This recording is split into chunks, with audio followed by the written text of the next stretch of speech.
নমস্কার বন্ধুরা, আশা করি আপনারা ভালো আছেন, সুস্থ আছেন।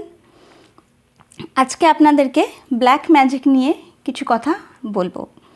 ব্ল্যাক ম্যাজিক এমন একটা জিনিস, আর আজকালকার দিনে ব্ল্যাক ম্যাজিক এমন পর্যায়ে পৌঁছে গেছে, মানে সোশ্যাল মিডিয়ার অনুগ্রহে, যে কোনো মানুষ যে কোনোভাবে অন্য কারোর ক্ষতি করতে পারলেই যেন তার উন্নতি একদম অবধারিত, এটাই মনে করেন, তাই না? তো আমাদেরকে নিজেদেরকে কি করে রক্ষা করব আমরা, সেটা নিয়ে আজকে কিছু কথা আপনাদেরকে জানাবো।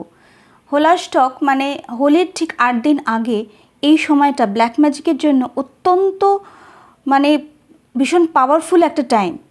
এই সময় যদি আপনাদের মানে কোনো রকম ব্ল্যাক ম্যাজিক করা হয়, সেটা খুব তাড়াতাড়ি ফ্রুটফুল হয়, কারণ প্ল্যানেটারি কন্ডিশন এই সময় এরকমই থাকে। তো এই সময় নিজেদেরকে রক্ষা করবার জন্য যেটা আমরা করব সেটা হলো, বাড়িতে একটা ময়ূরের পালক বালিশের তলায় নিয়ে শোবো। এই 8টা দিন বাড়িতে যেন কোনো রকম নেগেটিভিটি না আসে, সেই জন্য আমাদের ঘুঁটে যেটা থাকে, ঘুঁটের মধ্যে একটু ঘি দিয়ে সেটা জ্বালাবো সন্ধ্যাবেলায়, তার সাথে কর্পূরও দিতে পারেন।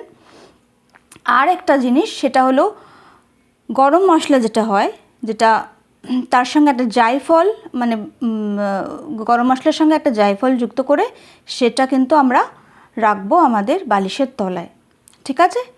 এই উপাচারটা কিন্তু আমাদের এই 8টা দিন করাটা খুব দরকার, যাতে কোনো রকম নেগেটিভিটি আমাদেরকে গ্রাস করতে না পারে। এটা করে দেখুন, ভালো থাকবেন, সুস্থ থাকবেন।